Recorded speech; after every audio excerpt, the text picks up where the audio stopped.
Nesse vídeo eu vou te dar um guia definitivo para você começar hoje a montar a sua reserva de emergência.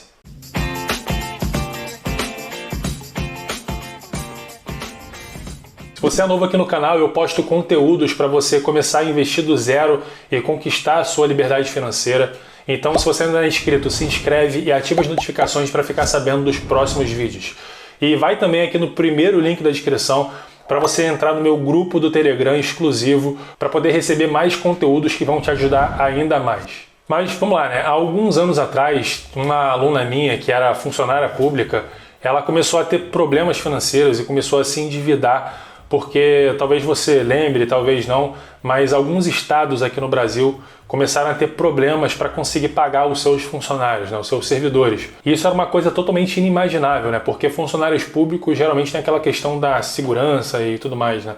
Só que você vê que mesmo quando você acredita que não tem nenhum risco de você não receber o seu salário, você deve sim procurar se proteger. E eu acredito que o ano de 2020 foi um exemplo clássico da importância da reserva de emergência. Muitas pessoas perderam seus empregos ou tiveram suas rendas reduzidas, né?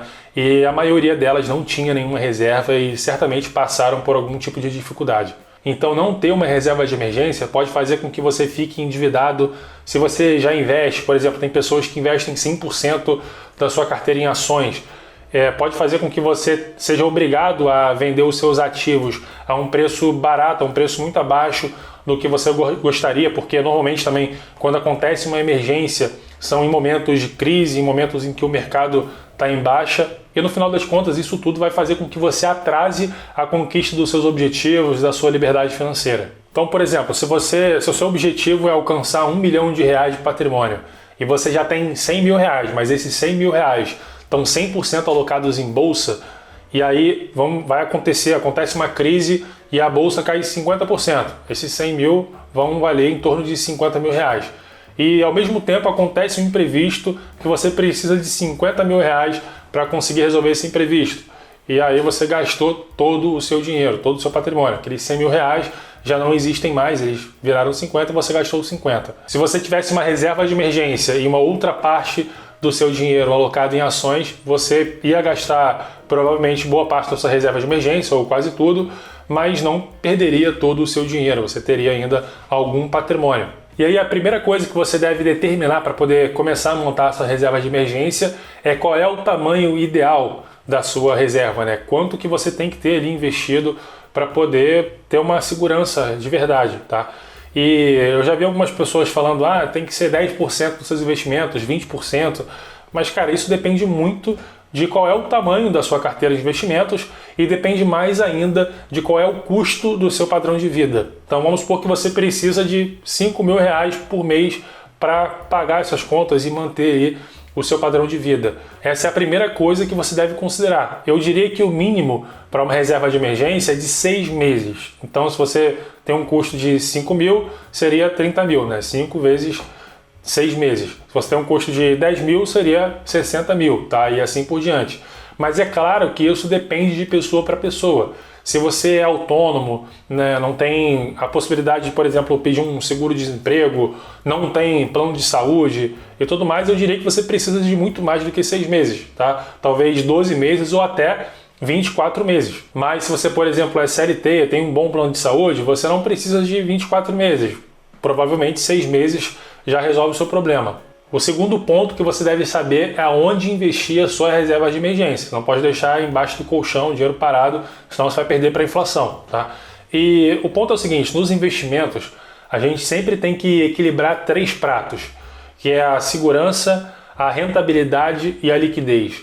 E sempre quando você escolhe um desses 3, você está sacrificando algum outro. Por exemplo, se você quer mais rentabilidade, você provavelmente vai sacrificar a segurança e talvez a liquidez. Se você quer mais liquidez, provavelmente você vai sacrificar a rentabilidade. Se você quer mais segurança, talvez você sacrifique também a rentabilidade, tá?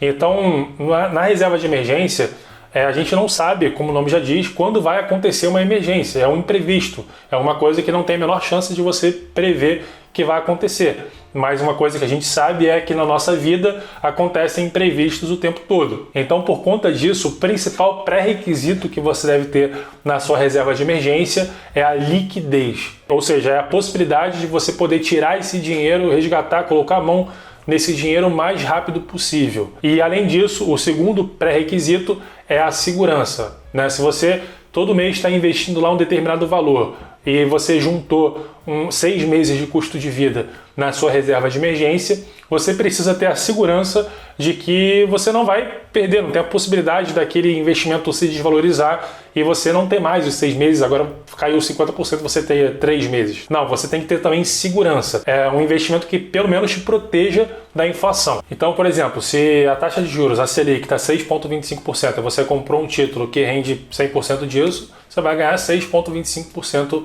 ao ano, beleza? Os investimentos que se encaixam nisso são fundos DI, fundos referenciados DI, que seguem a taxa do CDI, que é aproximadamente próxima ali da taxa Selic, CDBs com liquidez diária, contas remuneradas em bancos digitais, geralmente, e também o Tesouro Selic, o Tesouro pós-fixado, tá, do Tesouro Nacional. Ele é negociado no Tesouro Direto. Eu diria que dentre esses todos, os melhores para reserva de emergência são CDBs de bancos grandes, tá? De bancos com menor risco de crédito, que são os mais seguros, os mais lucrativos, beleza? Por mais que você tenha uma remuneração menor ali do CDB, mas que tenha liquidez diária, tá? E o Tesouro Selic do Tesouro Nacional, que é considerado um dos títulos mais seguros, porque você está comprando, você está emprestando dinheiro para quem tem a máquina de imprimir dinheiro, que é o governo, tá? Então, beleza, na pior das hipóteses, ele vai imprimir dinheiro lá para te pagar, vai causar inflação, mas ele, no final das contas, vai te pagar. Alguns bancos têm CDBs ali que oferecem a possibilidade, inclusive, de você resgatar no final de semana.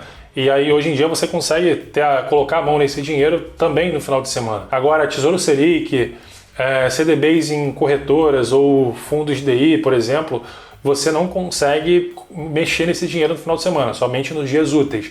Contas remuneradas também você consegue colocar a mão no final de semana. Então percebe que dentre essas opções tem algumas que têm mais ou menos liquidez e tem algumas que têm mais ou menos segurança. Procure sempre aquelas que têm mais liquidez e também mais segurança. Fechado? E quais são os investimentos que não servem como reserva de emergência? No Tesouro Direto, por exemplo, existem 3 tipos de títulos. O Tesouro Selic, que é pós-fixado, o Tesouro IPCA, que é indexado à inflação, e o Tesouro Pré-fixado, que é pré-fixado. Tanto o Tesouro Pré quanto o Tesouro IPCA, eles têm uma parcela significativa que é pré-fixada. Então esses são títulos que podem também dar prejuízo, tá? Eu já fiz vídeos sobre isso aqui no canal e esses títulos são mais arriscados do que o Tesouro pós-fixado. Por isso eles não são recomendáveis para reserva de emergência. Um outro tipo de investimento que também não é recomendável, que eu vejo muitas pessoas falarem por aí, é fundo de renda fixa de crédito privado. Crédito privado são títulos de renda fixas emitidos por empresas, tá? E geralmente essas empresas têm um risco um pouco maior do que CDBs ou Tesouro Direto, beleza? Então esses tipos de fundos também, em cenário de estresse financeiro, eles podem também dar prejuízo ou ter uma rentabilidade muito ruim, como já aconteceu em alguns momentos, tá? Eles também não são recomendáveis para reserva de emergência. Fundos imobiliários, que também, por mais bizarro que pareça, eu já vi gente recomendando fundo imobiliário para reserva de emergência. Poupança, também já vi pessoas recomendando poupança para reserva de emergência. Cara, se você tem a possibilidade dentro do banco de investir num CDB com liquidez diária, que rende ali próximo 100% do CDI, ou de ter uma conta remunerada, se for um banco digital, geralmente, ou de investir num tesouro, num fundo referenciado DI, num Tesouro Selic, para que você vai investir na poupança para ganhar 70% da Selic? Alguns argumentos a favor da poupança é que você pode usar o dinheiro a qualquer horário do dia, inclusive finais de semana. Mas, como eu já disse, tem contas de bancos digitais que rendem 100% CDI e tem também CDBs de bancos que você pode resgatar no final de semana ou usar o Pix aí para fazer transferências em qualquer horário. E por último tem também a capitalização, que eu já vi aí sendo citada como reserva, que, cara, nem investimento é. Então esquece capitalização, nem tem rentabilidade, você resgata muito menos daquilo que você colocou. Nem pode ser considerado. Mas beleza, então como você começar hoje a montar a sua reserva de emergência? Se você já investe, se você já tem investimentos em outras classes de ativo, você pode fazer as contas dos seus custos de vida e multiplicar pela quantidade de meses que você quer ter de reserva. Se forem 6 meses, por exemplo, o seu custo é de 10 mil, você já tem 60 mil em outro investimento, é só você fazer a migração. Você tirar esse 60 mil desse outro investimento, resgatar e colocar no qualquer tipo de investimento que represente uma reserva de emergência. Se você ainda não começou a investir, basta você estabelecer um valor mensal para você investir e colocar tudo ou a maior parte, pelo menos, em algum ativo que represente uma reserva de emergência. Então, por exemplo, se você quer investir R$500 por mês, você vai lá, coloca R$500 por mês num Tesouro Selic ou num CDB de 100% CDI com liquidez diária ou próximo de 100% CDI, alguma coisa do tipo. Agora, algumas pessoas podem argumentar o seguinte: pô, Guilherme, mas se eu invisto, por exemplo, 10% da minha renda e eu quero uma reserva de emergência de 6 vezes o valor do meu custo de vida, eu vou demorar 60 meses para conseguir construir a minha reserva de emergência. Claro que eu não estou considerando nem a rentabilidade desse investimento, mas é aproximadamente isso aí, 60 meses ou 5 anos só para ter a reserva de emergência, tá? E aí eu não vou fazer mais nenhum investimento além disso. Uma coisa que você pode fazer para resolver esse problema é o seguinte: você estabelece o valor mensal que você vai investir, lá pode ser 10, 20% da sua renda, e 80% desse valor, 70%, 80%, você coloca na sua reserva de emergência, e 20, 30% você faz qualquer outro investimento, compra fundos imobiliários, ações, uma ETF, enfim, o que você quiser, para você já ir aprendendo também a lidar com outros investimentos e tendo até também mais rentabilidade com outros investimentos. Quando você daqui a alguns anos conseguir montar ali a sua reserva de emergência, aí você vai lá 100% do aporte mensal nesses outros investimentos que você já aprendeu a fazer. Então esses são os passos para você começar a montar hoje a sua reserva de emergência. Me diz aí nos comentários se você já tem sua reserva de emergência ou se você ainda não tem, quando você vai começar a montar. Fechado? Então é isso. Se você acredita que esse vídeo pode ajudar outras pessoas, compartilhe com seus amigos, espalha ele aí nos grupos de família, grupos de amigos, e curte também, se inscreve no canal e ativa as notificações para você não perder nenhum vídeo. Fechado? Então é isso, forte abraço e até o próximo. Valeu!